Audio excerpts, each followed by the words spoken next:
Well, welcome back to Close It Now. Sam Wakefield here. To turn on the radio voice for a second and get an introduction in. I am so happy to welcome this guest today. He is somebody that I've known for a bit over a year now. We are in the same networking group, same mastermind. Just quick shout out if you, all of your listeners, if you have never heard of what a mastermind group is, find one. Look it up. There is one in your area. Highly recommend it because it's typically a group of very success minded, focused people that are, wanting to grow their businesses, share best practices, and a lot of times are able to trade business, obviously be podcast guests, all kind of stuff. So referrals, that kind of thing. So find yourself a networking/mastermind group to grow in your area. So with that being said, my guest today, we've got a really cool episode for you. I know a lot of you have. So this is a polarizing topic in the HVAC world and in the home services, and it's a polarizing topic on the other side of this fence too. So today we're talking about property management. Who works with property managers? Who doesn't? Who wants to? Who hates it? Who loves it? We're going to unpack a bunch of the gripes, right? So he's been in his community. I've been in my community. We've uncovered like the top 5 complaints that property managers have for HVAC people. I've covered some of the top 5 complaints HVAC people have about property managers. So we're going to meet in the middle and see if we can shed some light on this and help everyone grow through this conversation. So my guest today, his name is Jason Hull. He is the CEO and founder of the number one trainer, coach, like growth captain for property managers in the entire world. He is the CEO and founder of DoorGrow, and so excited to have him as a guest on the podcast today. Welcome, Jason. Thank you. Love the intro. Yeah. I'll Well, take hey, it. you built it, so they will come. Yeah, excited to be here. And this will be interesting to get into.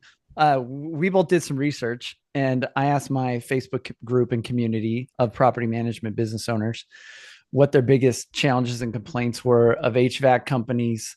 And you did kind of the same thing, but on the Hmm. opposite. And so, yeah, this should be an interesting conversation. I'm sure the people listening to your show are probably thinking, how can I get more business from property managers, have better relationships, maybe with Hmm. property managers, and make more money, maybe leveraging property managers. So maybe we can get into that. So Right. Yeah, it's what cool. it's for. I mean, on this side of the coin, it's one of those love-hate relationships. Mm, Everyone yeah. knows that there's a massive amount of business there, and property managers need lots of work. But from our perspective, it's like this horrible pain and it's like drudgery to have to work with them at the same time. So it's like, how do we bridge this gap here? Before we get into it, though, I'd love for you to give a quick highlight reel, man. Give everybody like your journey. How did you get here? And what was your big philosophy and inspiration for starting DoorGrow? Yeah. So I guess the quick version is I was doing website design, and my brother needed a website. He had just bought into a property management franchise, and he didn't like what corporate gave him. And so I helped him with the website. Then his fellow franchisees wanted a website from like he had. And then we started ranking nationally for property management website design. And that usually people want websites because they think it's going to help them grow their business. Sure. And so that's their real goal. So then we started helping them focus on their real goal, which is growing their business. And then it turned into coaching. And I've been doing this for over a decade. So Wow. it's evolved over time. So Yeah, no joke. Well, man, that's a cool story, and I love how you have like really taken over so much of the space and developed the. And for everybody, Jason shared with me some of the training content, some of the business coaching and stuff that he does. It is incredible, very high value, and so I love what you've developed over time. Obviously, through a lot of hard knocks and thousands learning of along the way. mistakes. That DoorGrow is built on a foundation of thousands of mistakes, like most That's it. businesses that are good. But I mean, I geek out on systems. I geek out on frameworks. I geek out on taking complex ideas and figuring out what works and then Hmm. figuring out how to make it palatable or easy to digest for people. And really, DoorGrow exists to feed my addiction to Hmm. learning. It allows me to be in lots, I'm in multiple masterminds, high ticket coaching programs. I love to learn Hmm. and I love to be able to turn around and share what I learn with others. And so that's why DoorGrow exists, so that I Love it. have a channel to be able to feed that addiction of learning and teaching. So, Oh, that's awesome. Well, give everybody a feel for the magnitude of DoorGrow. How many, how many basically doors, I guess, would you represent, or how would you even qualify that? How many property management companies, or, I who? mean, I've talked to over the years, I've talked to thousands of property managers, been able to see inside their business, and I've been a fly on the wall in the industry. Hmm. So I'm nobody's competition, and yet I'm able to identify quickly the things that work the best. And I have a similar goal. I don't teach them how to manage rental properties. That's not a hard thing for Sure. them to figure out. They all know how to do that. The harder thing is to run a business. Hmm. Like the E-Myth Revisited type of book, Absolutely. sort of idea. Michael Gerber, man, that's huge. Yeah, a lot of people think, hey, I can fix an HVAC system. I should go start a business, Hmm. and then they don't know accounting, they don't know branding, they don't know marketing, they don't know sales. You know, so yeah, same thing in property management. There's a lot of people that manage rental properties that go start property management businesses, and there's no shortage of shitty property management companies. Most suck. If I have a room of property managers, I say, how many of you, by show of hands, think that all of your competitors suck? Everyone raises their hand. Right. And then I usually joke and say, but not yours, right? And they all laugh, Yeah. right? Yeah. Oh, I And love that. I'm nobody going to steal that. I've got an event coming up. I'm going to do the same is thing that with because your client. Yeah. it's so true in HVAC as well. Every single person says, "Oh my gosh, all the other guys out there are cheating them," and they're like, "Well, it's gross," and but yours doesn't, right? No, no, mine doesn't. And Okay. so, yeah, and like that's usually why people started their business. They're like, well, I couldn't find a property manager that was good for my rentals, so Hmm. I decided to start one. Yeah, do it myself. So, yeah. And that's how they all got started. Hmm. And nobody starts their business thinking, man, I want to suck. But it's pretty easy to suck when there's so many potential pitfalls in getting a business started. There's so Right. many potential mistakes to make. And a lot of the mistakes they make are doing, things like what everybody else is telling them they should do.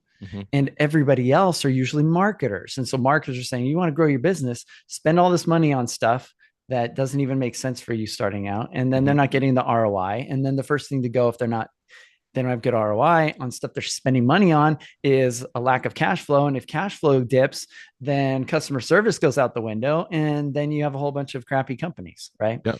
I love this. Everything you just went through, everybody listening, how much does that relate to starting a home service company? It's the same Yeah. struggle. They're both service-based businesses. And Hmm. any service-based business, you're going to have a lot of marketers pitching you on like you need to just run a bunch of ads, do internet marketing.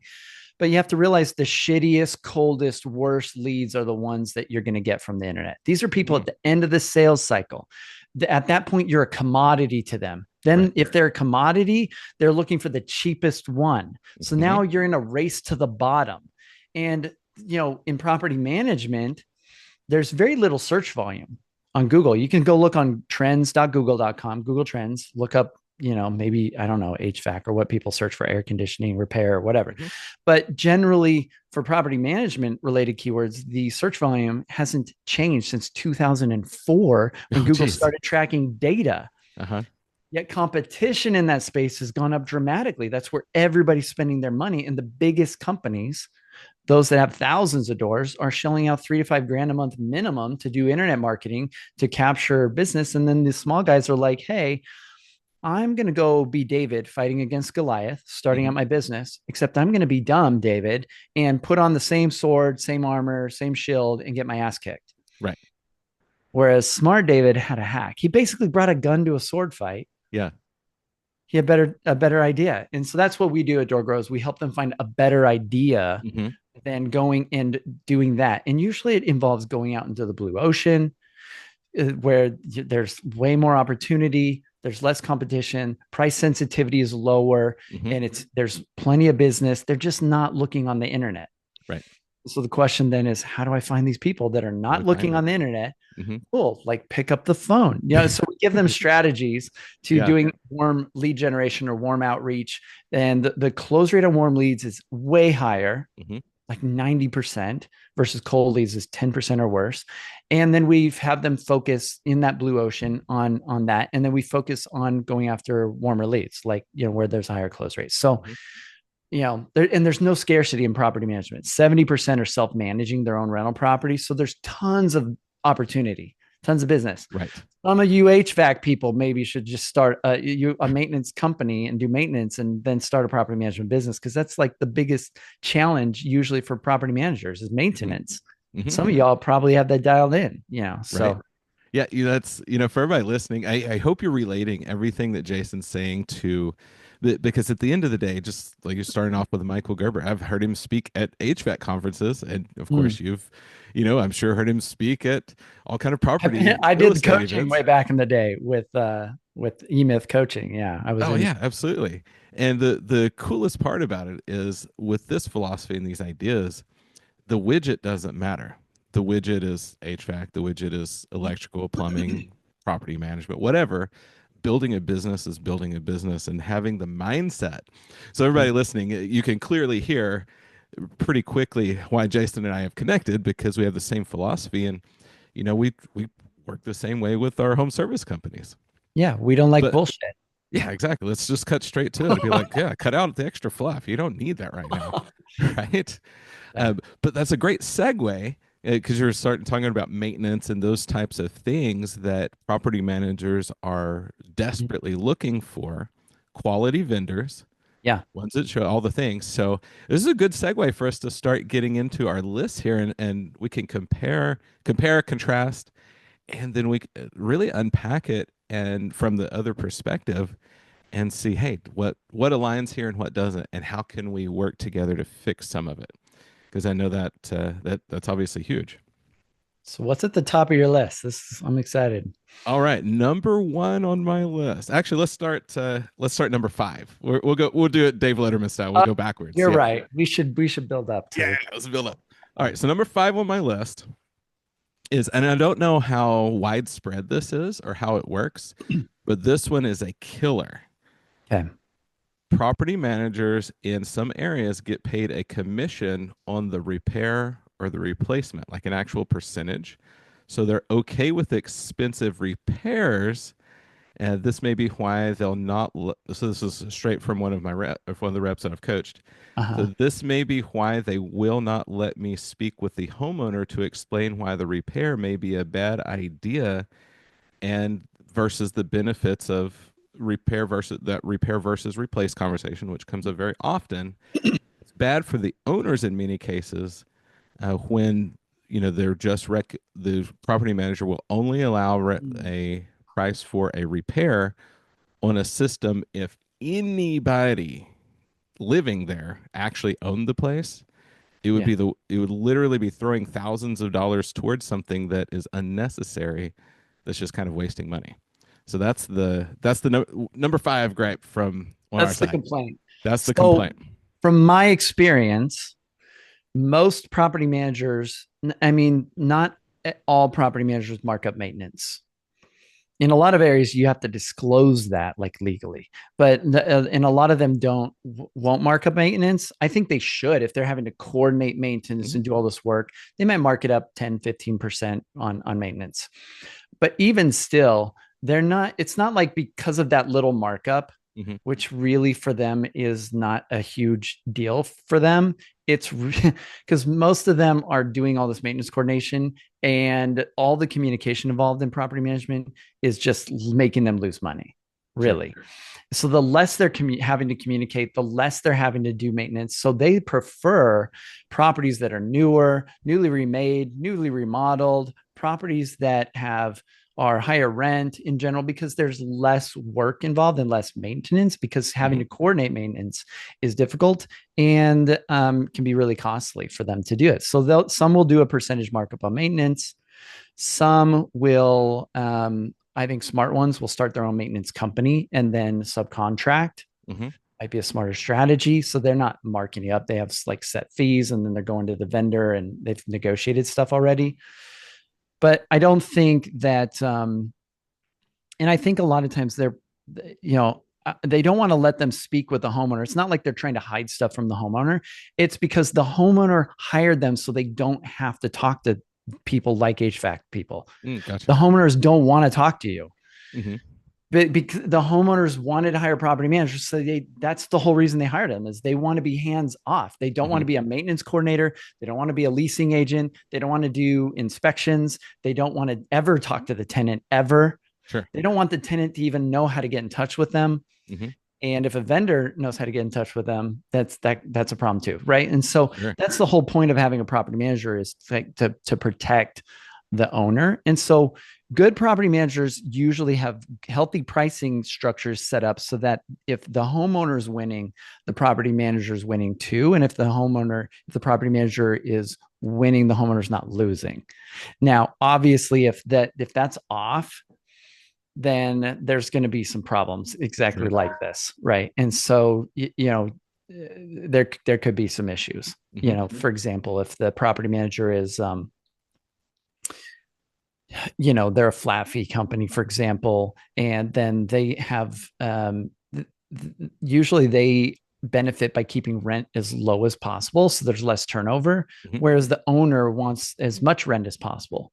So there's kind of an ethical dilemma there where there's a misalignment in motivation, Right. and money always dictates the incentives. So you always want, like, you need to make sure the incentives are aligned so that the owner wins, the property manager wins, and and the vendors win. There Yeah. needs to be, yeah. Oh, 100%. And I love this. So, and after we go through this list, I definitely, we want to talk about, what are the best things to look for in property managers that are worth working with and ones to avoid. But Okay. I know that's the big question that everybody's going to have from my community in this podcast, but you're going to have to wait till after we get through the lists. Yeah, we could talk about how to win with property managers, like how Yeah. to suggest or create the ultimate relationship. We Hmm. could talk about that, or that could be a whole nother episode. So, Right. Well, let's move on to yours. What's okay. one on the list here? So I just threw it out to my Facebook group a while back, and so some of the things, and there's no overall. Everybody kind of mentioned different things, but and some even have positive things. Like, I'll mention a positive one first, so you're Hmm. not like, man, property managers are the worst. So one of the people in our group said, I have an awesome HVAC vendor. He loves PM companies because we have lots of business. He doesn't even charge weekend or holiday rates to me, no complaints. You have to find the right partners who also value you and your clients. So, Hmm. I mean, there can be really good relationships. All right. Hmm. But one of the complaints I see here is one of the first is telling the resident that, quote, the system needs to be replaced, unquote, even though it might not need to be replaced. And it's not the tenant's decision. Right. 100%. I love this one. So it's Be- unnecessary work, but it Absolutely. makes the vendor money. Yeah, it makes the vendor money. So from what I always used to coach, but I 100% agree with this complaint. This is one that's really, really, really, really common. And I think what that comes down to is in every company, sometimes technicians they just have word vomit, and they will, the tenant's asking, "Hey, what's wrong?" Well, if we coach them properly, they'll say, "You know what? We found the problem. We've got to get with the property manager. We'll get with the owner. We'll let you know when we'll be over here to repair it. Mm. We've got it. When we're coaching them properly, we're not, or we, it's fine to even tell the tenant, oh yeah, we found this bad component, whatever, it's fine. But the thing we don't want them to do is make any sort of recommendation or mention the solution to the tenant, because you're right. The tenant Mm. has no decision factor there. And if they say misinformation or something to the tenant, then the tenant gets upset or angry at the property manager or the owner for not taking care of the problem when it turns out that wasn't the right solution anyway. Yeah. So 100% agree with this one. This is for every owner manager at HVAC. Please, please, please, please, please have your people not communicate any solutions or recommendations to the tenants. It Ooh, does not that's a matter to the big, yeah. tenant. Keep them out of the loop on that. You go in, you do your job, be courteous, be friendly, Yeah, be to defer respectful, like to we the property always would. manager. Yeah, Defer just to the say, hey, property manager. yeah, just say, hey, we just got to talk to the property manager. I wish I could tell you, but and just, I mean, keep it easy. Be like, you know what, we've got to go and run our calculations. We'll get with the property manager and they'll let you know. Yeah. Just keep, but so 100% agree with that one. Yeah, because otherwise the property manager is going to be made to look like the bad guy. The owner might be made to look like the bad guy. And Hmm. the property manager's job is like they want your job is to make the property manager look good if they're hiring you to do work. And they're not going to Right. hire you to do work if you're making them look bad in front of their tenants. Hmm. Yeah, and Like HVAC you wouldn't companies, they employ people wonder on your why they team to don't do get that. called back when this is going on. Yeah.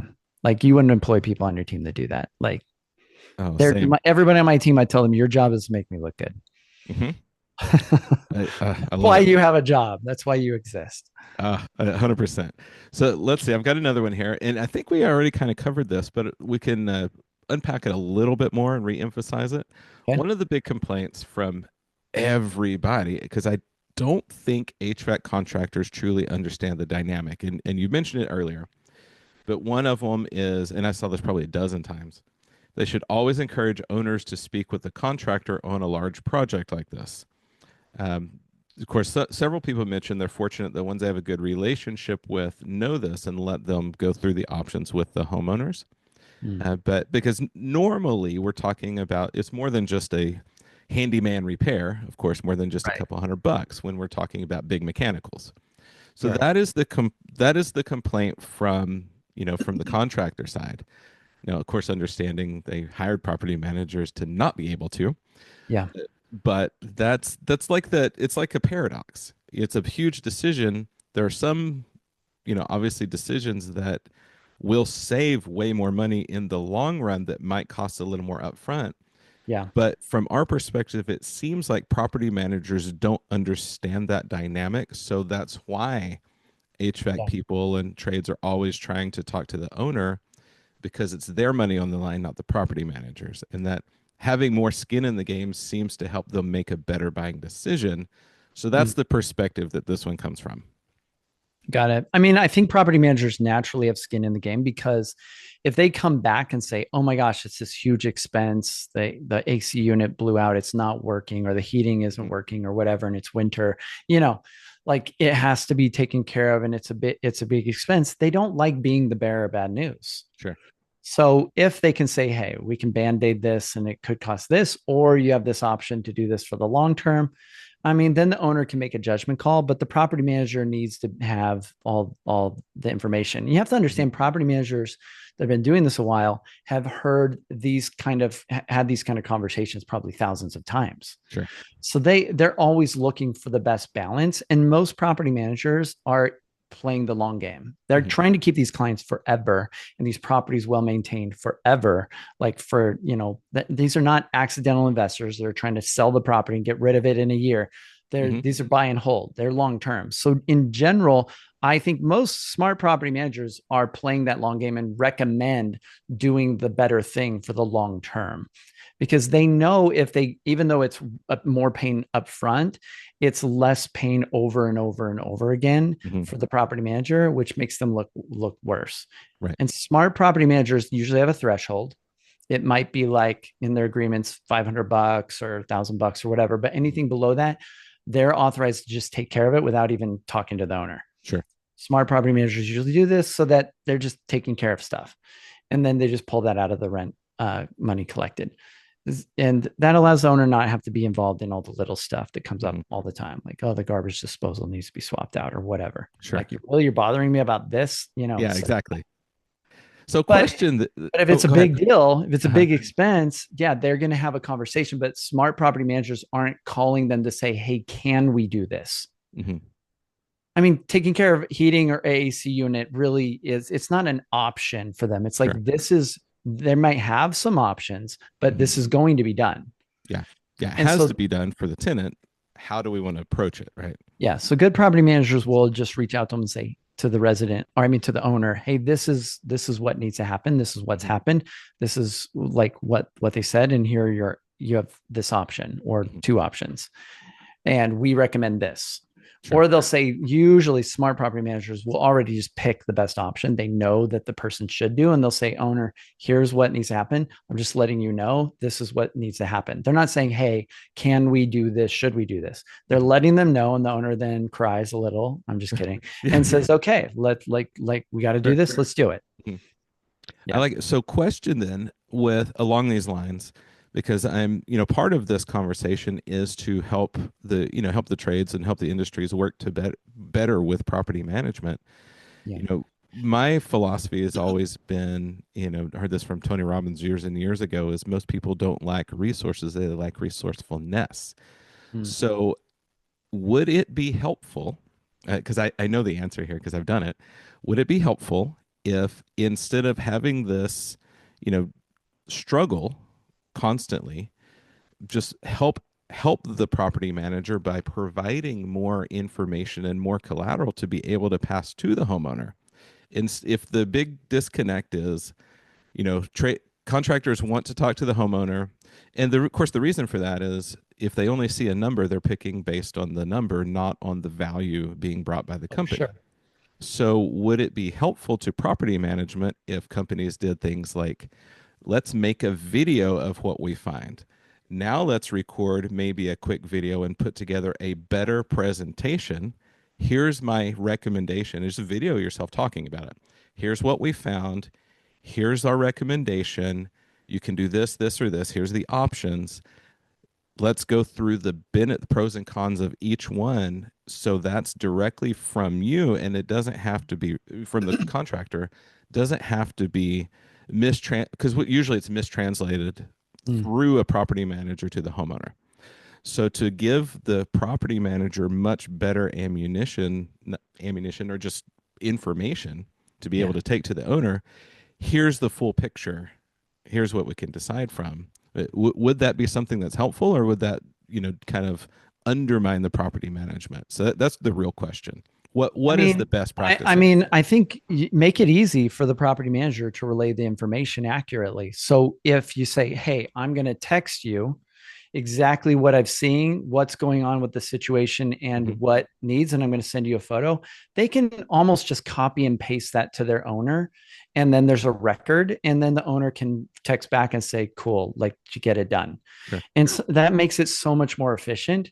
And the property manager doesn't, because the last thing they want to do is have to get on a really uncomfortable phone call, try and explain options. And then Mm-hmm. they say, well, did you ask them this? And like, so if you provide all the info and they're like, this is exactly what they gave me and what they told me and their findings and blah, blah, blah, that Mm-hmm. just, yeah, makes it super easy for the property manager. Cool, cool, good, and that's the way I coach. But of course, most people don't do that. That's why Mm. everybody listening, this is your golden nugget number one. Take the time to do that. Make document what you're finding. Don't just pass over your technician's notes and expect them to know, one, what the hell you're talking about, and two, to be able to pull any level of value from that. So when you make these videos, take a quick minute, Yeah. introduce your company, introduce the history and how you've worked with property managers, or whatever it is, and but don't spend all the time there. Take a quick minute to, if you have a unique value proposition, mention it. This is why you should choose us because XYZ, and here's what we found. Here's video, here's pictures, and send it all over the informational stuff, just like you would be talking to the homeowner. Just talk to the video the same way, and then send that over, and super helpful. Yeah. I would just in the video not probably mention some of the details and specifics that the property manager is going to have to negotiate or explain Mm-hmm. would be my recommendation because then they're just not going to want to share the video. Because if Sure. you're like, well, here's what it would cost, and the property manager might have a markup, and they've got to like relate a different cost or however it all Okay. works. So my recommendation is like give the property manager all the info so they can easily relate it to the owner. Sure. Owners probably you can do a video, but a lot of times photos are faster for people to Okay. process information on. Like here's the broken condenser, like here's evidence, because the property manager needs evidence, Mm-hmm. and you're the eyes and ears for them when they send out vendors. You're the eyes and ears, and if you really want to maximize things, like just like let the property manager know hey, I saw a pit bull at this property too. And I don't know if that's in their lease, or hey, I noticed their crayon marks all over the walls from their kids. Right. Property managers rely on vendors to be some of the eyes and ears and boots on the ground for them in some capacity, and they're going to love you for that kind of stuff. Oh, So, nice. So that's a big tip right there too, everybody. Start paying attention to everything. If we can help add value, of course they're going to call you back for more work. If you're the one that's like an advocate and working together with the property manager and not, oh God, I have to go to another property management. How fast can I be in and out of here? yeah. That's the wrong mindset. Yeah, I mean, a simple photo of the pan that's like full of water in the Yeah. attic or something, it'd be like, look, this isn't draining Like, property. Like yeah, this, we got to take care of this or you're going to have a whole ceiling fall in. right? Like What do these you are want to do? simple things, and you've got evidence, and so you can send they property manager can send this photo. Hey, we need to take care of this. This is what it costs, Hmm. and here's this broken part they showed. Like, and this is what It's Love it. it's a lot of times it's a yes or a no if you give them the right info, and it's not Hmm. even a no for the property manager with the owner. It's just this is what needs to be done in order to maintain our level of expertise, or we fire you as a client. That's usually how property managers that are healthy think. Hmm. Because if an owner's like, no, we're not going to change the roof, even though it's leaking, they're like, okay, then we're letting you know you're no longer a client. Yeah. Well, Right. that's cool to know because, what we hear normally, or at least maybe not what we hear, but the common idea in the trades is not that. It's like, that property managers are the common misconception, we'll say it this way, is property managers do the least amount of work possible Mm, to just skate by. And that's the impression that we get, and because of the lack of communication from most property managers. yeah. So that's what it feels like. I mean, there's definitely people that do that. The good property managers though are magic superheroes that make three of the worst things on the planet behave better. And those three things that everyone complains about are tenants, landlords, and rental properties. Right. And they make all three better if they are a good property manager. Hmm. They're like the superheroes. But a lot of property management companies suck. So, Sure. if you're going to be working with property managers, you're going to learn pretty quickly in your market which ones are good and which ones are Hmm. not. Yeah. It's funny. I had somebody recently reach out to me because they're wanting to work with property managers. This was after I put up that original post. Mm. And I mean, the numbers work out, everybody. Property managers, well, let's do it this way. We all know in the trades, 80-20 rule. 20% of the companies are good companies, and the rest are, the bottom feeders and the trash companies and guys that are just out there because they don't have a clue what they're doing. Same thing. What we find is the same thing in property management. 20% of them are awesome. The rest are, hit and miss. For example, I mean, the last company I was with, we interviewed and tried out working for probably 2 to 3 dozen property management companies, and we ended up keeping two that we worked with Mm. because they were the ones worth working with. And the Yeah. rest, we said, you know what? Thank you for the offer, but we will decline your business. And that's the numbers that we saw.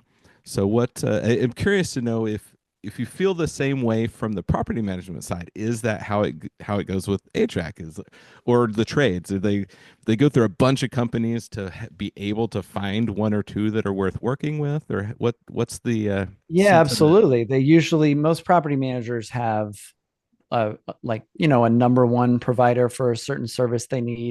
And then they have a couple of backups, but yeah, they spend years kind of vetting and trying different people. And Hmm. just because of one vendor is good at something now doesn't mean as they scale their business they know how to scale it correctly, and they use a lot of times become terrible, right? Sure. And so yeah, so they're always juggling and trying to find the best talent to leverage, Yeah, I like resource it. wise. So Cool. Well, what's another one on the property management side? I mean, I'm noticing some others like that are related to talking to the tenant. So I think the general rule is just don't talk to the tenant. Like if you can just walk in there, say, hey, we'll be in and out, check the stuff, and then get out of there. Hmm. Hey, we're done. That was all we needed. Thank you to the tenant. And you don't leave a mess and it's clean. Like that's it. That's probably all you need to do. So there's that. But Yeah. So listen, everybody, stop talking as much. Just do your Right. thing. Just get in Like, and out. Talk to because the they might property be, manager, they're going to not want the to ask you tenant. questions like, hey, is this, and like as little as you have to tell them as possible, you know, hey, I'm going to send my findings over to the property manager and they'll make some decisions, and we should be able to get this taken care of pretty quick. Mhm. Love it. Something like that. Perfect answer. Keep it really simple. Perfect answer. So one said you can send 3 different companies and they all tell you something different is wrong, and they only seem to say it's expensive, it must be replaced. So You know, again, it's the system needs to be replaced thing, but 3 different companies telling you 3 different things are wrong. sure. So it's the lack of consistency. So it's hard to know what's really true. Right. And so that's where they're like, where's the evidence? Hmm. Yeah, 100%. And, again, this is one that I agree with. We see it all the time, from the training side in the trades. You get I think because of the long time relationship between the trades and property management has been strained. Mm, What happens a lot of times until a contractor and or property management company, until they find a good match and mm, they have, this is my guy, right? The vendor that we trust because they always are fair and treat us right and take care of us. yeah. Until that happens, I feel like so many times companies will send the least experienced person because it's such a low value, Job. Yeah. it's a low value appointment. And a lot of it is which actually this is going to wrap up 2 or 3 complaints all in one. Mm, One is what from our side, which is funny, they want 2 to 3 quotes period, because they're making the choice on a numbers game, whichever one is cheaper.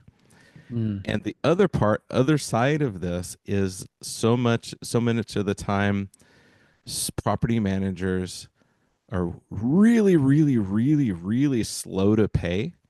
So if the AR is, I've seen 30 or 60-day accounts receivable from property management, or yeah. at the same time, the property manager's concept of what charges things should actually cost is very, very like wrong. It's just very much because one of the complaints that this will wrap up one of the complaints on your side too, Mm, in it, which is forever, because we know this, we hear it from the same thing, so it's 2 sides of the same complaint. We hear, why in the world would you charge $300 for a capacitor when it's 20 or $30 online? right. And The capacitors are mentioned specifically. yeah, because that's That's 80% one of of the the problems. failures during the summer, right? Yeah, it's mentioned like where's I know that's right here. Capacitors. Holy hell, the markup on capacitors. That was one of the Yeah. comments. And So someone said, right, a capacitor is only 20 to 30 bucks at the supply house. 200 to get it installed though, so right. Yeah. So, I mean, obviously unpacking that from our side of, we all know, well, you got to pay the guy to put it in. You have to pay for the fuel, all of the overhead, all of the yes. things. Yeah. You're paying for 10 years of experience to be able to diagnose in 5 minutes that that's the Right. capacitor, right? All of that. So from our side, we're like, this is stupid. Why would somebody even say that? But Yeah. from the other side, it's like, okay, how do we provide better communication and value so they understand that, Mm. this is what it is. And if and honestly, we're going to throw this in there too. And I hope you pass this word to the property management. If they're only paying $200 or $300 for a capacitor, they're getting a steal, because the That's a industry good average deal. across the country right now is about 600, and in Ooh, some places, depending on the company, it's 800 to 1200 per wow. capacitor. And so it just Install. depends on the market. Yeah. Yeah. So curious, yeah. This is one of those things. It's like, yes, I get it, but at the same time, it's almost, that's such a small, ideally, sounding low cost part, but that's basically a minimum threshold for a company to be able to operate, to put Mm, somebody on site. You could add 2 or 3 other repairs in, and proportionally, they're going to be cheaper strictly because now we've passed the threshold of being able to do work. And mm, so there's kind of a back and forth there of like, where do we need to be? And that's the Yeah. constant what everybody's trying to figure out. Until somebody understands their business, like you train them and to know their overhead and be able to get a price. Um, so I'm curious to kind of, let's unpack this from the other side though, because that's how Okay. we feel about it. I mean, every business experiences that. They're like, why is this so expensive? Hmm. Or something like that. And, cool. You want to do it yourself? Go for it. Yeah.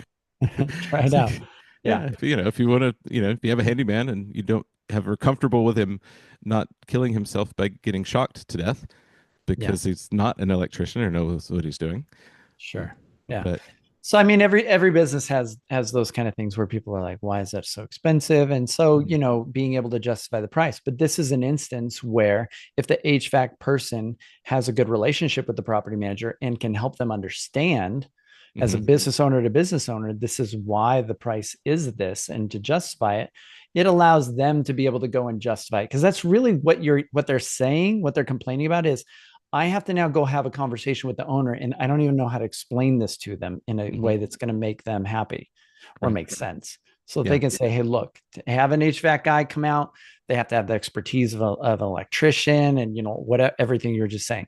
And here, like to have somebody do that, be able to diagnose it quickly, this is what it would cost. And for them to be able to replace it, this, because it has to be somebody with this caliber of expertise. Hmm. So we don't have a dead person at your property laying next to your AC unit outside or whatever, right? So yeah, because that would cause problems, right? Hmm. So yeah, so I mean, it's if these things are education, Hmm. and there are opportunities for you to educate them. Because if you're getting friction or complaints, so they're like, why, like that's expensive, or then they need to understand, and they have similar stuff in their business that they deal with. And so, but you have to remember they're the middleman. Hmm. And so as a middleman, they have to go have the uncomfortable conversation with the owner. Sure. So So it help them sounds make like, that easy. yeah, I was gonna say it sounds like the goal needs to be, for everybody listening, is one, have a be an adult and have a real professional conversation with your property manager instead of so this is actually going to springboard us into one other thing that we hear a lot, but have an actual conversation with them and say, I want to help me help you. How can we provide you better support in your messenger journey to the owners so the interaction is better, so it takes the pressure off, it helps you in your process, and we can get to decisions faster, all the things, right? But Yeah. so much of it I think is like creating it is much more of a partnership or a team than we're just a vendor and you called us to get you a quote, and you get 10 quotes and you might use us for one repair. Yeah. That's usually what happens. So people stop giving quotes if they never get work. And so having that partnership relationship and building a relationship sounds like is a big foundation for this. Oh, absolutely. I mean, you really want to maximize a relationship and continue to get business from a property manager. Send them business. Like Hmm. how many HVAC people have gone into a rental property where the landlord is some sort of slumlord, and then you have to deal with this asshole of a person Hmm. trying to, and then like the tenant wonders why you're being so crappy, and it's the landlord, right? You Hmm. should be saying, hey, Mr. Landlord, you really should be talking to this property management company. Let them take this off your plate so you don't have to Yeah. have to deal with this stuff, and it makes it easier. And yeah, you're gonna have a bigger expense, but you probably haven't even raised rent in the last 2 or 3 years. You're probably at least 10% below market rate. Property managers usually charge that much or less. And so Hmm. like, you probably would get it'd be like getting free management if they just made sure you're getting as much rent as you should be. Right. And they can be the bad guy with the tenant if they have to be. And you don't have to even deal with this stuff. And they would do a better job than you, because I've seen the properties we go into and versus yours. Hmm. And this is like a difficult relationship that you've got going on. The tenant's not happy and they're probably going to bounce. Hmm. And then you're going to have a vacant property for 2 to 3 months minimum, and you're still paying the mortgage on this. Like, don't Sure. be an idiot. Like, get a property manager. And so if you can feed them business, property managers would love to get referrals from you. Hmm. You're like, some of these rental properties that have Yeah, we're in landlords. thousands of rental Connect houses them. a year that don't have property management. Obviously, it makes sense. Have the conversation, right? Yeah. And there's other ways to win with property managers we can chat about. But yeah. I love it. I love it. So that is so the other one I think falls into I have one last one. I think it falls into our conversation earlier about working with different competencies of property management, different, like, are they good ones or are they bad ones? But the Yep. last complaint is zero respect for your time if they're going to be late or unavailable during for the appointment that they scheduled with us, and a lot of times don't even show up and don't even let us know. And so we're sitting around on Yeah. the Who clock, doesn't so hate to that speak. though? But Yeah. yeah, so that's a big one, is like very, very little or lack of communication I back mean, our that's direction. super disrespectful. It's super frustrating when I get so pissed off if somebody books a call with me, Hmm. sales call, anything, and they don't show up. Right. No shows are like, blah, like I go crazy. We do almost everything we can to prevent those, right? We send them reminders, whatever. So I get Mhm. it. Like it's really frustrating. Um, Most property managers are not trying to suck. They just have bad operations. They have lack of systems. They have a lack of resources or team members. They're trying to please everybody and talk to Mhm. everybody all the time, which is a huge waste of time and not scalable in a property management business. Right. And so, if the business you can tell is just not being run well, then recommend them to DoorGrow. This is like what we do. We help make like I was going to say shitty property managers, but yeah, we help make shitty property managers become good property managers. Sure. As long as they're good people, a lot of times they're not. Nobody wakes up in the morning and says, "I want to run a shitty company today." Hmm. Yeah, of But course it's not. the default of what happens when we hit our limit and our capacity and our limited knowledge and resources we currently possess. Hmm. And every business owner hits that eventually, Hmm. and which is why you get support. Like if they need sales, they probably should talk to you. If they're an HVAC company, if they're a property manager and they're running into operational challenges, systems challenges, challenges adding doors and getting clients, they should talk to DoorGrow Hmm. and get to that next level. And if any of you send somebody to DoorGrow and they sign up, I'll write you a check for $1,000. Like we'll give you a referral Oh, fee. hey, everybody heard it here Send first. me some property managers. Like I would love it. Like do that and just let me know. Hey, I referred this. Just email Jason at doorgrow.com and say, hey, I sent you this guy Hmm. and here's his info. Follow up with him. I told him you're going to talk to him and we will follow up with them. And Nice. we'll write you a check for $1,000 if we get them on as a client.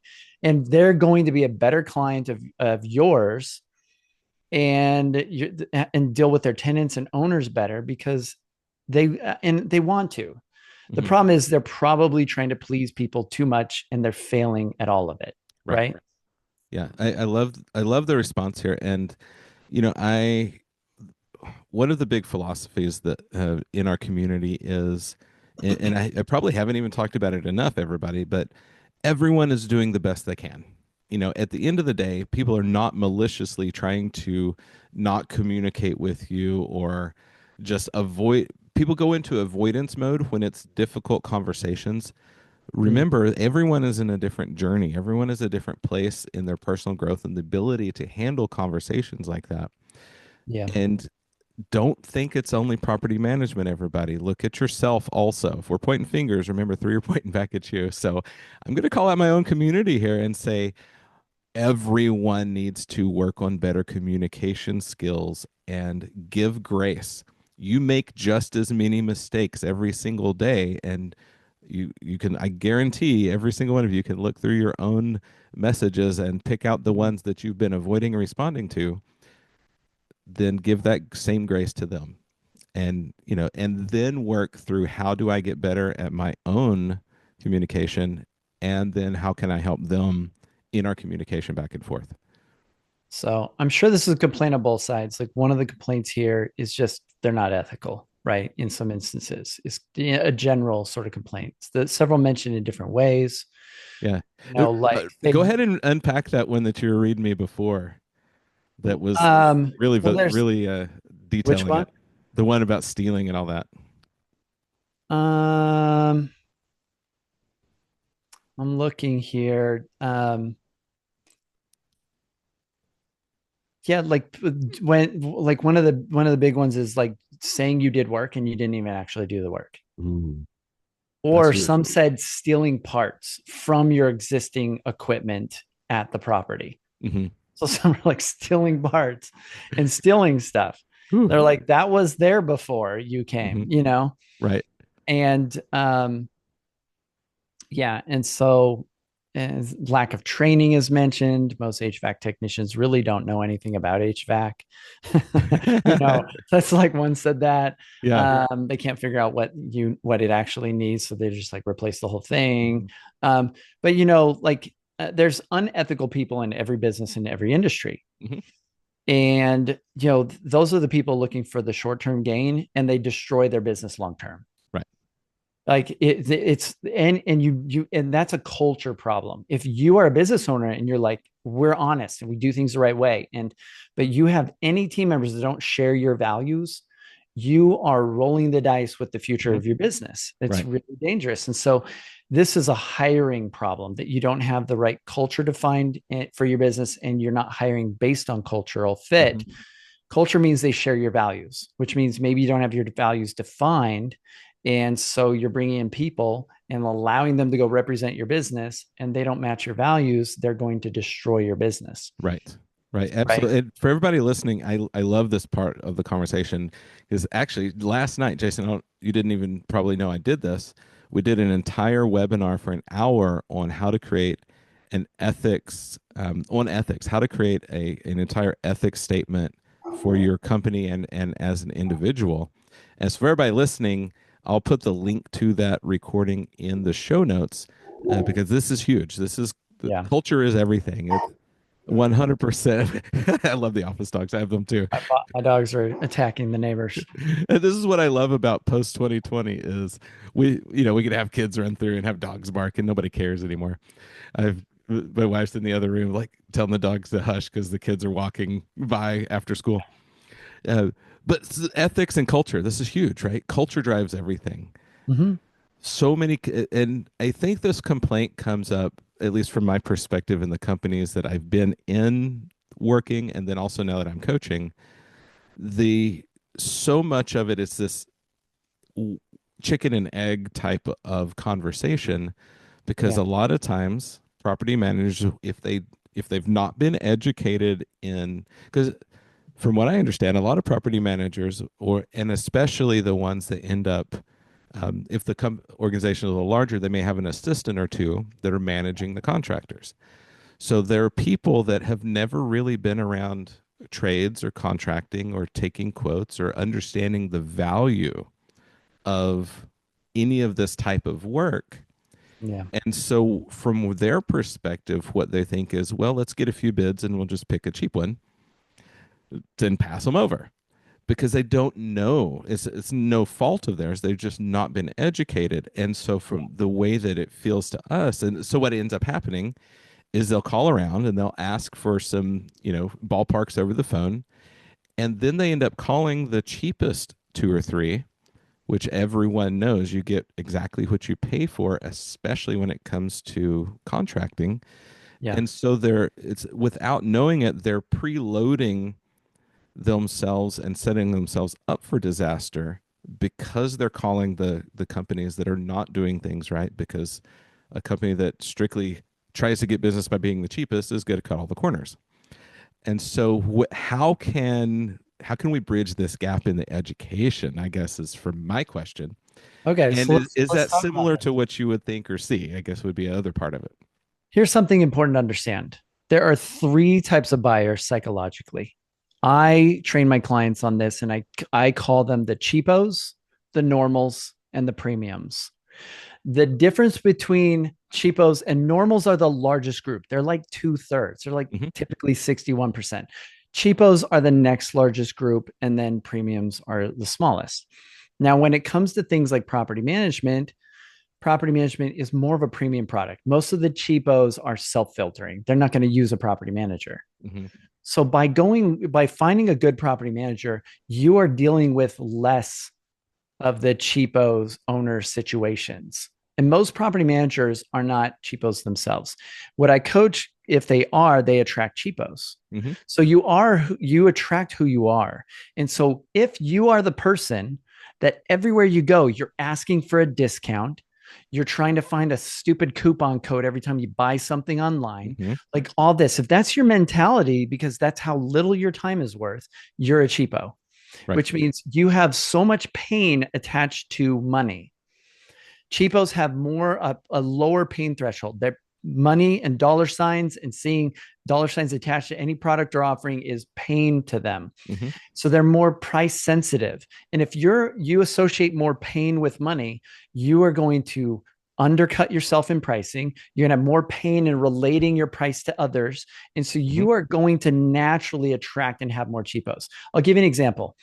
I had a client and he was complaining in our Facebook group and he was like, I'm so tired of owners coming to us and trying to like talk down our price and that are super cheap. And then I saw him post in another Facebook group for property management. Does anybody have a discount code for this property management software? I don't want to pay full price. Uh-huh. Irony was not lost on me. I was like, dude, you are being a cheapo. Yes, This is you're why exactly who you're hating. it's this blind spot we have because he has price sensitivity when it comes to money. And so he's looking through it. So when he relates his services and his price, he's probably looking weak. He's Hmm. probably uncomfortable. He's like, we have this maybe more premium option if you want that, but it's expensive and he's Hmm. awkward. And which shows he doesn't really believe in it, or he Right. doesn't believe in his own pricing, or he's not charging enough because he doesn't have that confidence and competence to do that, right? Hmm. And so you have to start to shift yourself towards becoming more of a premium buyer. If you're a business owner, like go buy a massage, like go do nice things for yourself, like start to do premium things and not worry so much about the money. And that will filter through your organization. Hmm. You need to start to coach your team members on viewing the world through a lens that it isn't cheap and it isn't expensive. Hmm. Because if they approach every conversation with, hey, it's like really expensive to get this thing fixed and it's really, Hmm. then like the landlord, the owner, the property manager, whoever is involved in this conversation is going to feel that and you're transferring it to them. Right. It's like belief is transferable. If you believe it's great and high value and you should do this thing, they're going to be more likely to want to do that thing, even Hmm. if it's replace the whole unit or more expensive. And so we have to shift out of being cheapos because if you're constantly seeing a world of cheapos, this is your lens. Hmm. This conversation is so incredible because, and everybody pay attention to this. I have the same conversation with everybody with when people are asking me about coaching, and we go through it all, and I they mean, for give. the people that don't believe this, let me say Uh, this. For the people that don't believe this that are listening and they run an HVAC company, there are HVAC guys that are crushing it and eating your lunch and they have big businesses. Do you think that they and their team are charging less than you all the time? Do you think no, they have a different belief system and a different mindset? The average person you guys are talking to has no fucking clue what anything should cost. mhm. Like if somebody came to me and said a capacitor, blah, I have no idea. Yeah. You think I spend my time thinking about capacitors? Never. Like I have no clue. You could say it's $1,000 to swap this thing out, and it's $1,000 for the part, and I would probably be the idiot that would be like, okay, cool, just take care of it. Hmm. Well, because you care about value, you care about time, you care about Right. convenience. I'm like, I Like, don't. just take care It, of it and move my on. I don't time want to for have to me to think spend about it an again. hour with an HVAC person or two or three is worth my time's worth more than $1,000 an hour for me. Hmm. So that would be like cool. Even if you feel like, man, I got that guy. Like, but if I find out later, like, Hmm. oh, I can't believe you spent that much on this. Because I talked to a property management client, they're like, I can't believe you spent $2,000 to change out that, and that was a problem. I'd be like, oh, will I ever use your company again if I have a problem with my AC? Fuck No, no. no, of course not. So you like the market dictates price to some degree, Hmm. but also your perception has an impact on this, and your ethics and your morality is a factor. Like do what's fair, do what's right, but don't be an idiot and make your business profitable. 100%. And it's totally right. I did a talk recently and we open it up with if you think you can or you think you can't, you're right. The famous Henry Ford quote. Mm. And it totally relates to this. You attract what you are. If and you're 100% right. When I was saying when people I'm talking to them about coaching and they're like, "Oh, yeah, sounds great. Awesome. I'm going to have to think about it." Then I'll just ask them, "Do a lot of people give you I want to think about it in your sales presentation?" Mm. And you're just attracting, if you have a hard time making a decision and saying, I want to think about it, or I got to get other quotes, well, of course, they're going to with you as well. So you are, don't be the person that you hate, right? Don't do the things that you're complaining about, or you're gonna, it's a revolving door. You're gonna keep running into the same thing over and over and over. So I love this. Thank you for addressing this so directly. But the important thing is the mindset. The important thing is the belief system. You know, Yeah. remember everybody a couple episodes back, we talked about your identity creates your belief and your belief creates your outcomes, or belief creates identity and identity creates your outcomes. This is living proof of this, right? If you believe that all property managers are cheap, that is your identity and you're going to attract that outcome. If you listen to this episode and change your mindset about working with property managers, there is a massive amount of work out there that they desperately need done. And they're constantly looking for someone who can show up when you say you're going to show up, communicate better, like Mm. do the things you say you're going to do at a fair price, and they'll happily hire you over and over and over and become the trusted vendor with a relationship. But you have to change your mindset first around that. Yeah. You've got to believe in yourself first before anyone else is going to believe in you. Mm-hmm. That's the crux of sales. And a lot of people are trying to find some sort of way to get everyone to believe in them. Like, how many guys are out there like trying to figure out, why won't my wife believe in me? It's because you don't believe in yourself. Mm-hmm.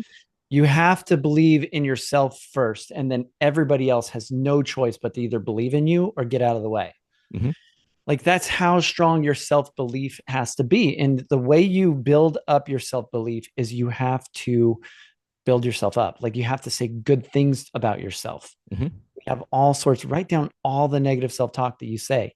We don't even realize how many things, oh, I'm an idiot, or I did this, or that's dumb, or like, and you have to start investing in yourself. And an Mm-hmm. easy hack to become more of a premium buyer and to believe in yourself more is to invest in yourself. Like, get a coach, spend money on yourself, go Yeah. like do things that make you feel valuable. Mm-hmm. And the more I invest in myself, the more confident I am in charging money, the more confident I am in what I offer and am able to deliver because I have more knowledge and more value to provide. And that goes with everybody in your team. If they're investing in knowledge and they really want to level up, then they're probably a good culture fit. They're probably a good personality fit for the role, and they want to be better and they love it. If not, you're like tolerating mediocrity Mm-hmm. on your team, and you've got a mediocre business and you think that that's okay. Right. And it's because you don't have high standards. Mm-hmm. Yeah, your own standards are low, so everyone follows suit. I heard this years ago, and it totally makes sense. If the fish stinks, it stinks from the head down. There's no way around it. Yeah. Your organization is a mirror image of you. Period. So Yeah. if you want to change your organization, start first with yourself, right? Be the change you want to see in the world, Gandhi, right? Yeah, it's true. I mean, results don't lie. Like, if your business doesn't feel healthy, if you're not enjoying it, then you're the one in charge of it. You're the one that picked everybody. Mm-hmm. You're the one that built it. And that's okay. You probably are just hitting your capacity. You have to invest in yourself and to Right. increase that capacity. You have to learn more so you can Mm-hmm. do better. Mm-hmm. Yeah, it's hiring coaches, coaches like us to see your blind spots. We've been through the mistakes.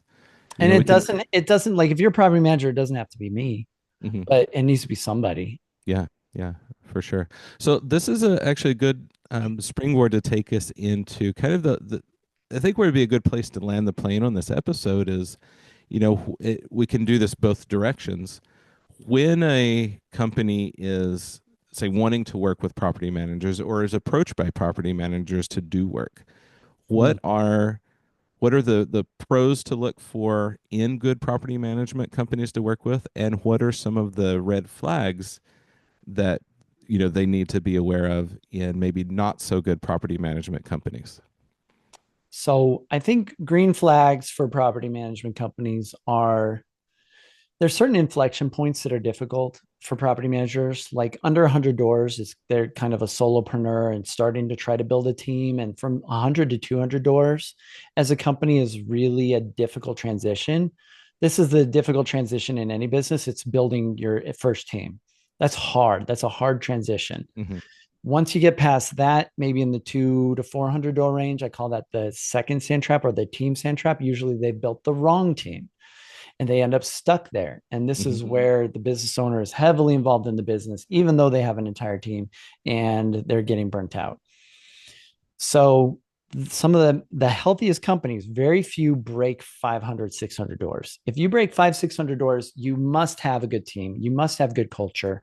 Things are in general are healthier. And so, you know, that could be a pretty easy Hmm. indicators like, and those are rare businesses. There's So only should we be usually a small asking? number per market. Yeah, let's say, should we be asking, property management companies, how many doors do you have? I would just be curious, like if you want to build a relationship with the property manager, say, hey, how many doors do you guys manage currently? And Hmm. whatever they say, be impressed. Like, wow, that's really great. Like you, good job. Uh-huh. But yeah, there's, and that doesn't mean that they're bad if they're under 600 doors, right? But what that means is there's different levels of expertise that you're dealing with. Hmm. And so you need to be aware. Hmm. Like this, oh, this is a startup.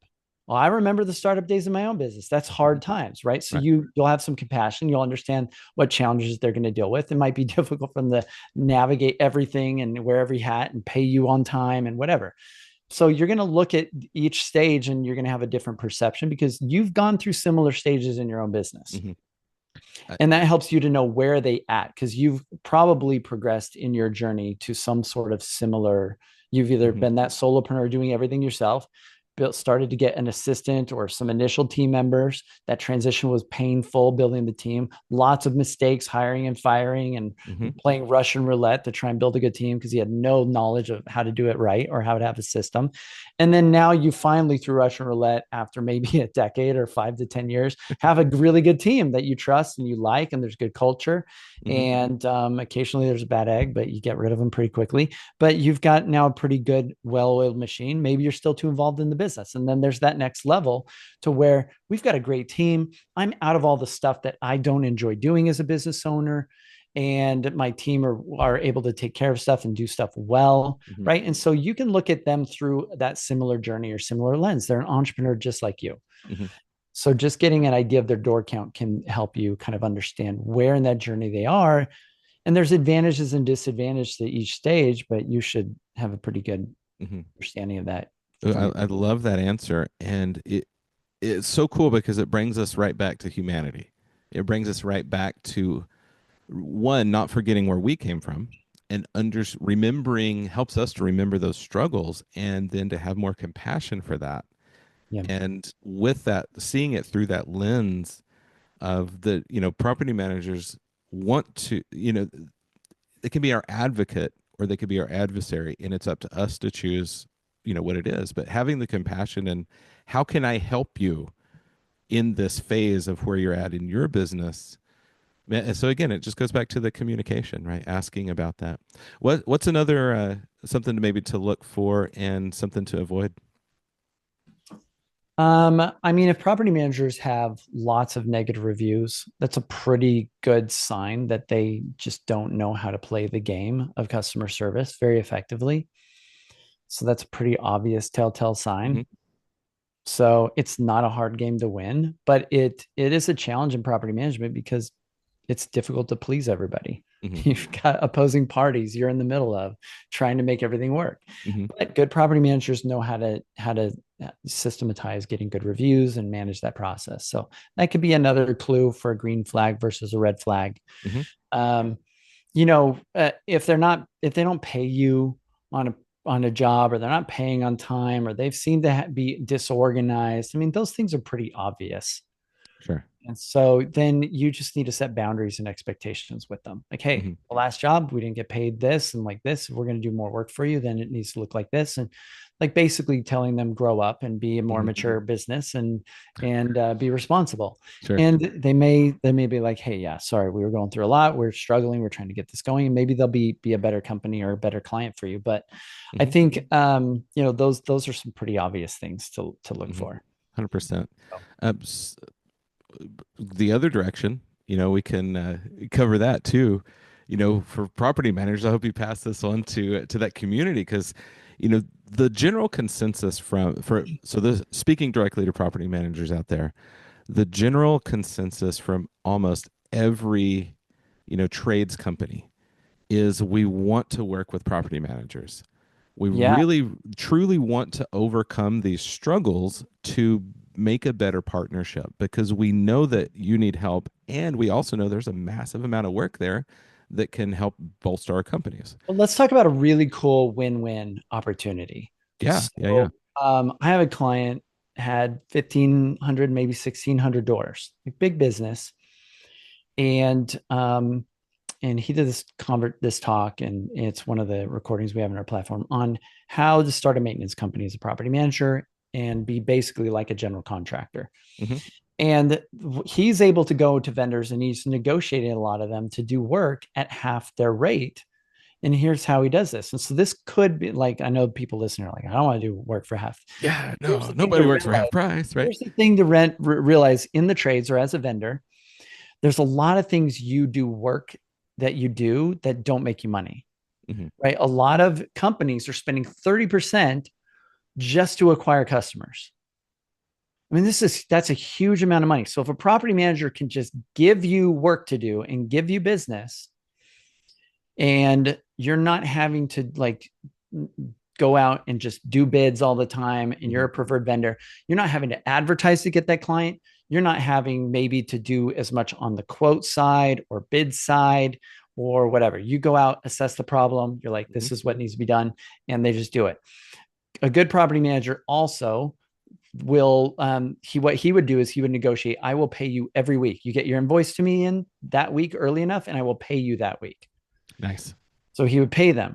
Hmm. And he said, and we'll set up, you can fill in the gaps in your work schedule. You could do work on our stuff nights and weekends. Oh, wow. It's so in off hours if you want to. Yeah. And so Or he was just use it to plug holes basically in what the he did time is he frame, went to right? the vendors and said, what are all your biggest frustrations? It's going out on bids. It's not getting paid on time. It's, having to do a bunch of marketing to get customers. So by doing like, he was able to reduce like 50% of their frustrations and like spend just to get work and get business. Hmm. So he's like, if I can do all of that, and he also would pay for materials. He's like, you could go to Home Depot and use my account and buy the materials. So like you don't have to wait to get materials. Like Wow. so in general, vendors, carpet, tile people, whatever, he was able to do that, and then he would set up a straw man, and the straw man was Home Depot or somebody else that would go do the Sure. work. Whatever vendor, right? And he would say, so he'd say to his clients, you could have Home Depot do the carpet or do the tile or go do this water heater replacement, or our vendor, our maintenance company, we can have them do it, and here's our rate, and it's cheaper. Hmm. And then he would just contract it out to the vendor, and that they had negotiated, and they're getting all this work that they didn't have to do any business for. So as a tradesperson or as a vendor, you have to recognize that if you get business handed to you, Hmm. that you didn't have to have all the overhead in order to get that client, it would be stupid to charge the same rate that you would charge somebody else that you had to like go plaster a neighborhood with postcards and do Right. direct mail to get, and to do all yellow book advertising and do billboards or whatever stuff you're doing, and pay for all your trucks that you have like wraps on and like all this stuff. Like if you're just getting laydowns and business handed to you Hmm. that you didn't have to spend the money to acquire that customer, like that's a no-brainer. So you have to make sure you factor that in Sure. and Yeah, create that absolutely. win-win. And forever, yeah, it causes a more intelligent conversation, also a more intelligent contractor at the same time. You know, we wow, this is brilliant for everybody. And we can almost, and there's a whole accounting discussion around this. I can Yes. totally envision your bookkeeper, your CP, whoever's your comptroller. This would be classified as its own profit, basically its own book of business and profit center. So you can, obviously calculate your P&L and your overhead and everything differently because of, we're no marketing costs, no cost of new client acquisition. All of that can be pulled out of it. What is left? And that's the rate that you should be charging.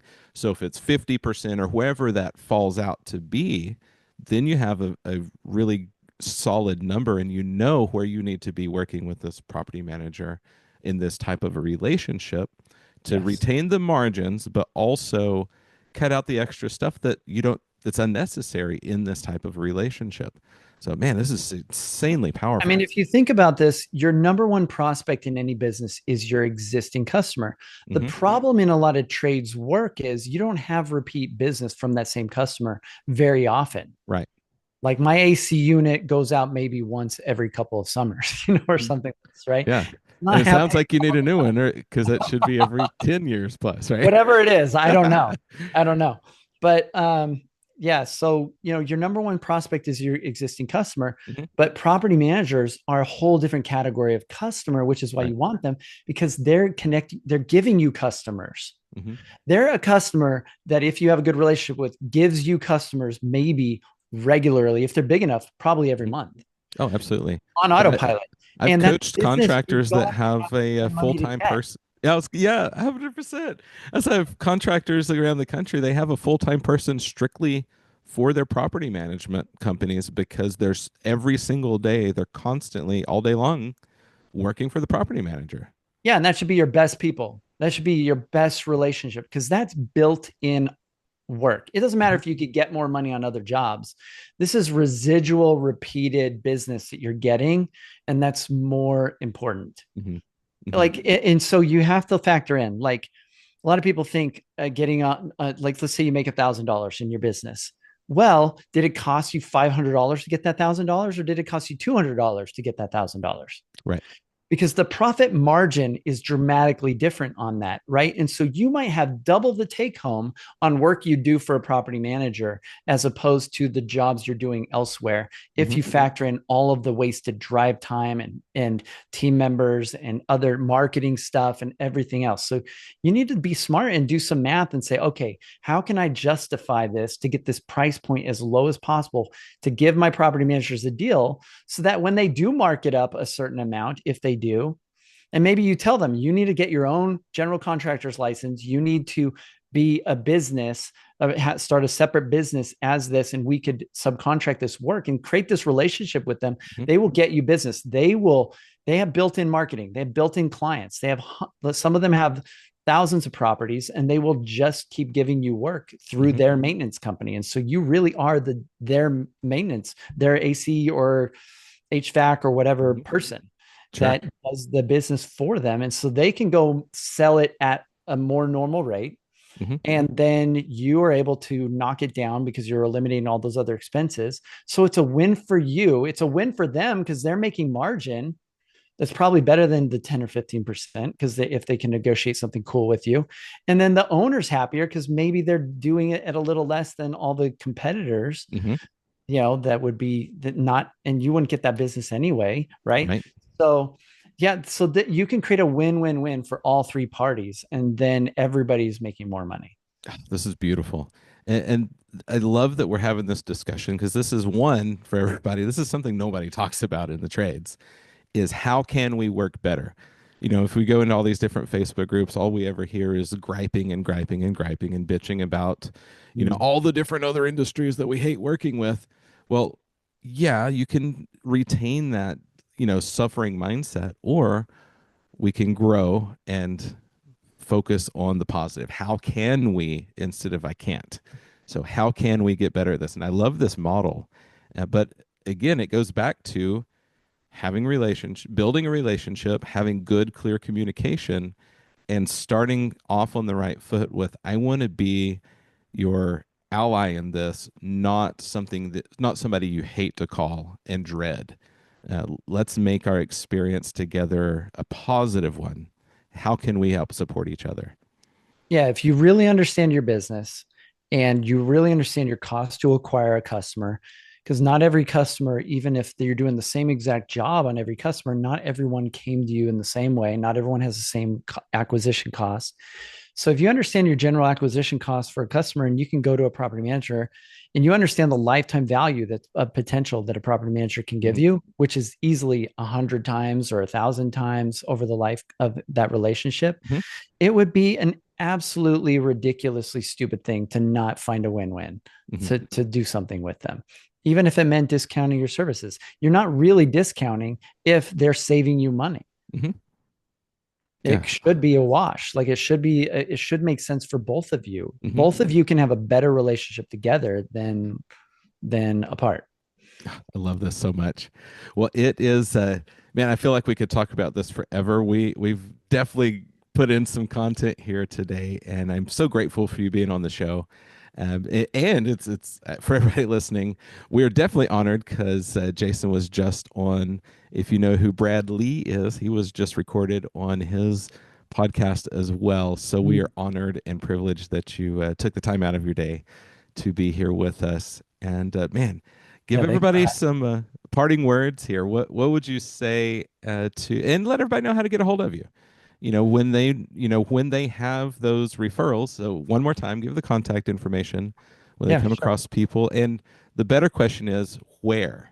Do you work with people nationwide, state, Mm. globally? You give us a little bit of that too. If you speak English and you do property management, we can probably help you. So that's doesn't matter where you are. And I Uh, mentioned that because this podcast is listened to, the Spotify report is in 71 countries. So there's a wow. good chance somebody's listening outside of the United States. So just want to Cool. make sure that if that's an option for them too. Yeah. So yeah, we love coaching and supporting property managers. It's we really enjoy it. And if they want to, if you are into entrepreneurism and you found any of this helpful, you probably would enjoy following me on Instagram or YouTube or Facebook. Yeah, you can find me pretty much anywhere as King Jason Hull is my username. So maybe check me out on Instagram or TikTok or whatever you're into. Yeah. And so King Jason Hull, Hull. And then if you're a property manager or considering starting a property management business, it's a very complementary business to any sort of trade. If you're considering that, you can just go to doorgrow.com or look up doorgrow on same that username on any platform. We're there, and you can check that out. And as far as like parting words, um, man, I don't know. I think parting words is if your business, this is one of the things one of my mentors, one of my earliest investments is into a high ticket coach. He said, if you don't yet have the business of your dreams, it's simply because you're not yet the person that can run it yet. Yeah, That's powerful. that was good medicine at the time. Still Yeah. is. So Whew. yeah, and so yeah, you just need to learn more. And Hmm. so yeah, keep investing in yourself. And and the if I give one more, it would be the slowest path to growth is to do it all on your own. Hmm. I was that guy. Like I tried to do everything on my own, tried to learn everything, watch YouTube videos, listen to someone's free podcast, and just get tips. And once I started investing and paying people to help me collapse time, it always ended up paying for itself. Hmm. Like I just made so much more money Right. and had so much more time, and it just helped me collapse time. And that there's no way to go as fast. You collapse time, get a coach, get a mentor, get somebody that's going to help you solve the problem. And I've had coaches in relationships, marriage coaches, fitness coaches, sales coaches, like you name it. Like get a coach and collapse time on whatever you're dealing with, and then you can move on to the next thing and always be leveling yourself up. Mm. So good. So good. I totally agree. Thank you for being on the show. Thanks for imparting your wisdom there. And everybody, and at the same time, man, you got to check out Jason's podcast. They do, him and his wife do an incredible podcast on Facebook. It's a live feed and of course the recordings are there too. Um, awesome content. It's not what I love so much. Everybody is you. So many times we learn the most from industries outside of your own. That's Totally. how innovation happens is you learn something that not if it's not this revolving door of the same people over and over and over saying the same thing. Yeah. You get innovation and how to differentiate yourself in your marketplace by listening to other industries. So this is one of the handful of shows that I recommend outside of the trades, worth listening to every single time because there's a massive amount of value that Jason and his wife bring to the show. Thank you. So everybody, thanks for listening. I hope you got some value from this. If you did, if you're on YouTube, make sure to like and subscribe. This is a growing channel. I love all of the new YouTube viewers. And for everybody else, thank you for listening. I am so grateful for every single one of you every single week that tune in twice a week on this show and grow yourself. This is Drive Time University. Work to become someone worth buying from. Also, that means, increasing every element of your life. So that's it. We're gonna sound off and wrap it up today. Thanks for listening, everybody. Go be someone worth buying from.